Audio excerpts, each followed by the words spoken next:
I'm finally going to get to that tutorial. It's kids play, literally, because we're going to be using Model Magic modeling product from Crayola, and we're going to stamp into it and make a really fun medallion. I was going to do Luna, but I can't find the stamp. I think it might be on the floor behind me, and all the mess that I need to clean up and put away today. It's really not good when you have that much crap on the floor.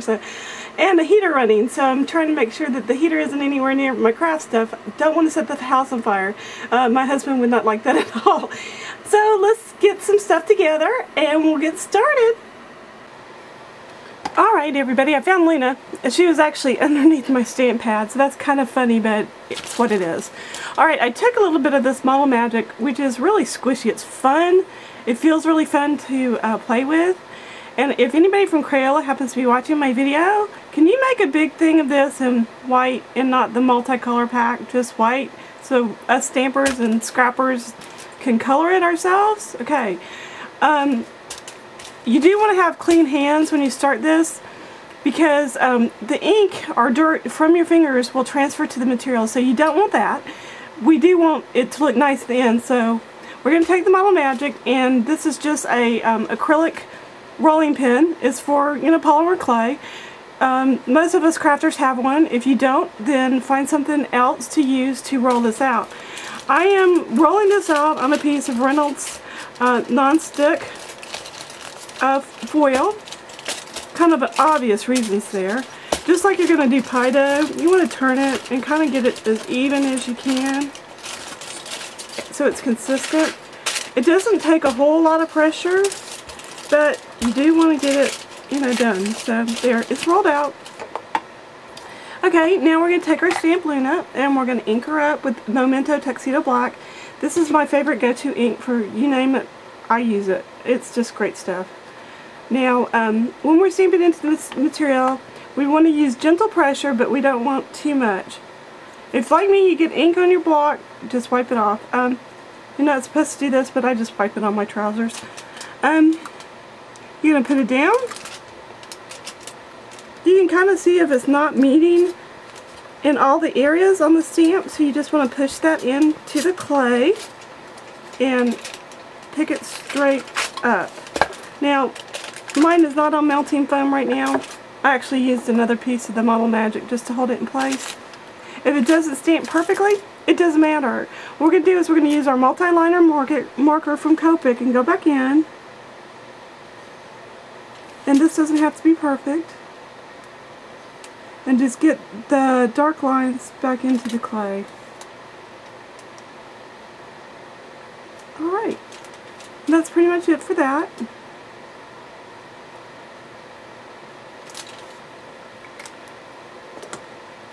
Okay, I've gathered up a bunch of Copic markers. You can color this when it's dry or you can color this when it's wet, but don't do something like I did yesterday. This is what happens if you use the Crayola air dry clay instead of the Model Magic. I stamped into her and I rolled her out on this acrylic block thinking, okay, well, it's acrylic, when it dries it's just going to pop off. No, it's stuck. Yes, I'm going to take it off. Yes, it will come off. I'm going to have to put it in my sink and soak it. So the air dry clay is not at all good for this project. So that experiment went up. So anyway, so here we go. Now Luna is not hard to color. We're going to start with our flesh colors, E00. And this one is called Skim White. You don't want to even push. You just want to have the marker just glide over the surface of this clay. Just like that. When you're coloring, just remember that this material is more porous than paper. So you need to kind of keep that in mind as you're coloring so that you don't lay down too much color at any given time. This is E51 Milky White, and I'm going to go in and add some shading toward her face where the light source would be coming from this way, that way, toward me. For those who would keep asking, and I really do appreciate all the wonderful comments and emails I've been getting, I'm down 28 pounds. At my high I was 193, folks, and now I'm hovering about 166, 165. So it's not bad at all. I'm very proud to say that I'm doing so well. You're going to actually see me bend over because I forgot my brown markers, my E34 and 35 for her hair.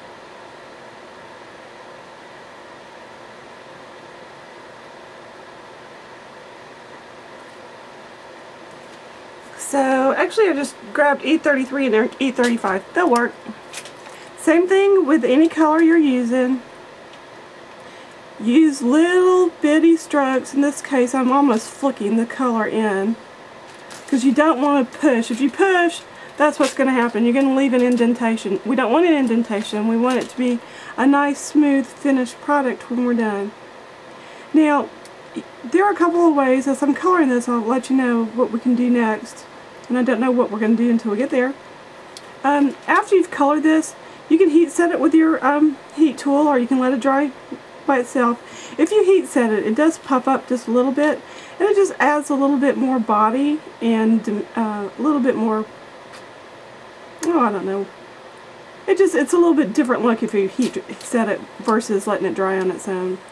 And so either one you want. I actually liked heat setting it just because I thought the texture was really fun, and to touch it and see it in person, it's really pretty cool. So it's something to keep in mind.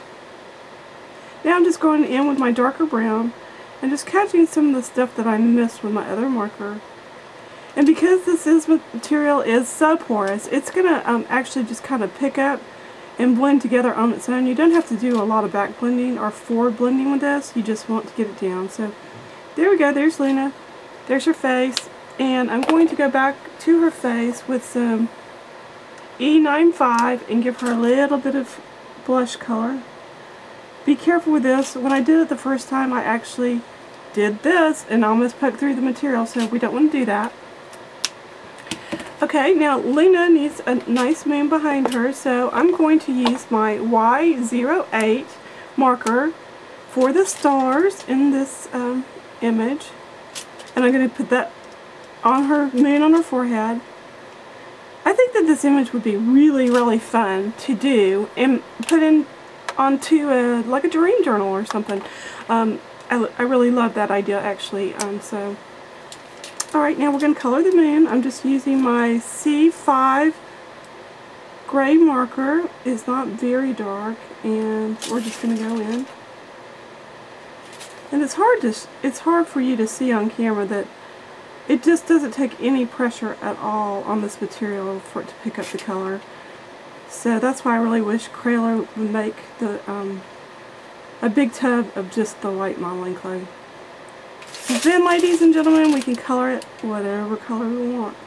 Now, I'm intentionally leaving some brush strokes this time, mostly because I want it to have that texture and kind of have a little bit more depth of field.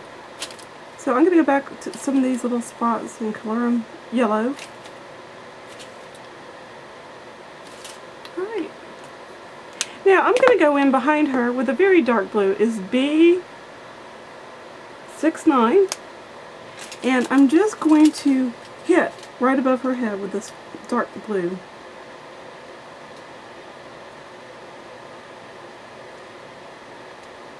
We got some snow last night, as many of you guys did as well.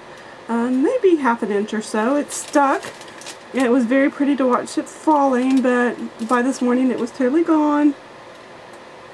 So I really wish it had snowed before we took our Christmas lights down. I really had wanted to get a picture of the outside of our beautiful home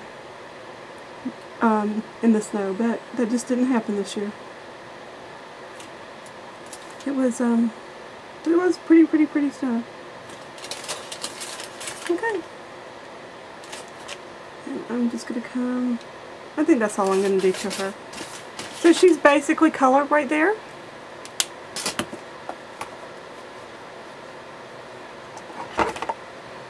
Let me see.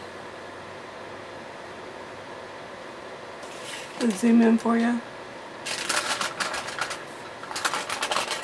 I'm hoping that timple's not going to drive you crazy.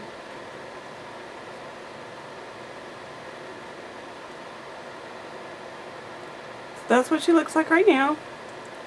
And you can see a little jiggling. I'm going to adjust this camera a little bit.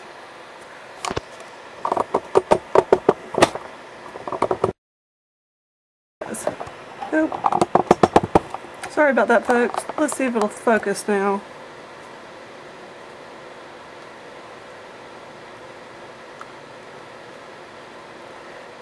There we go. Okay, now I'm going to heat set mine. You could trim it out first and then heat set it. It doesn't matter. If you want to do that, I suggest using an X-Acto knife.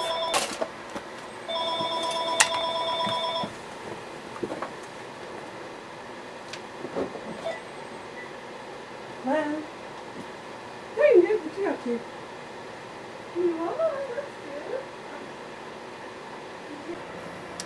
Okay, everybody, we're going to continue on. I actually had to start over entirely because when I answered the phone, I didn't realize I was still recording. So 10 minutes of this video were me talking to my sweetheart, which you really don't care about. I did. I enjoyed the conversation.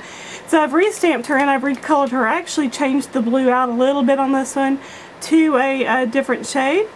And we were about to heat set this. So what I'm going to do is, you can do this with an X-Acto knife, but it's actually easier with just a pair of scissors to cut her out. This one actually stamped much better too. I don't know if you can see that or not, but she stamped really well. This Model Magic was just a tiny piece of the leftover from the first one that I stamped. And I actually rolled this one just a little bit thinner. I'm going to give this a tiny margin around the edges as I cut her out.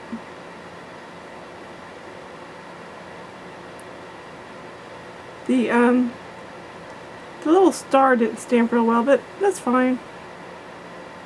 It contributes to that homemade look. I'm having a hard time seeing this. I should have my glasses on. Try not to pull it. You will warp it, which I just did. There. It's pretty forgiving at this point. If it warps a little bit, you can generally just pat it right back down into shape. So that's not a big deal. A couple things for you guys to remember. Luna is available from Queen Cat's store. I've been a designer with her for a year now and loving every minute of it. So you can go over there and go shopping. Okay, now we're going to take our heat gun and we're going to start heating this image. Now I'm going to start heating it and then I'll finish it off so you guys don't have to watch the whole thing. But you do want to keep your heat gun close to your material and you want to work in small little sections. As it starts to heat, it does start to expand just a little bit, which is really cool because it does act as a nice textural element. And I'm going to continue this process and we'll be right back. Alright, I've finished doing the heat setting. Now when you're doing it for yourself, about halfway through the process you do need to pick it up and flip it upside down and heat the back. And as you can see, when you heat the back, you can see really see that texture popping up. Now this one is still slightly damp and it's slightly warm, so it's fine to continue with it at this point. Okay. We're going to take some Glossy Accents crystal lacquer, whatever you got, and we're going to just squeeze a bunch on the top of this piece. You just want a good puddle. Yes, it's going to take it forever to dry, but that's okay. Using your favorite tool, my fingers, I'm just going to spread this Glossy Accents over the entire piece. This does a couple things. One, it gives it more shine, makes it more durable, and number two, it definitely, I think, just adds to that texture. And when it's dry, it looks like this. So, and you can use it, like I said, you can make a medallion out of it, a necklace, something, a really cute element for the front of a dream journal. That's always good. Okay everybody, thanks for joining me today for this video tutorial from Queen Cat. Go check her store out. She's got great stamps, of course, you already know that, so go check it out. But I wanted to let you know real quick that I'm going to be doing a video series more for beginners, because we all have to start somewhere, and it's going to be dedicated to all of my sister-in-laws. My husband has some wonderful sisters, and they are my sisters too. I am just in love with each and every one of them. It's going to be a busy year. If you guys haven't kept up with me on Facebook, we're going to be grandparents. Mike's oldest daughter, only daughter, Amanda, has given us the wonderful news that she's expecting July the 21st. So we'll have a little one to look forward to. We're going to go on spring break this year. I have applied for my intermediate Copic certification, so wish me luck. I really want to go, and so there's lots and lots going on, so I look forward to seeing you again. Still pictures will follow. Stamp happy, be a blessing. I'll talk to you later. Stamp happy, be a blessing. I hope to see you guys again soon. I'm gonna give you something to look at. My pretty little 3D butterflies. I love these things, guys. They're so much fun to make. Have a great day.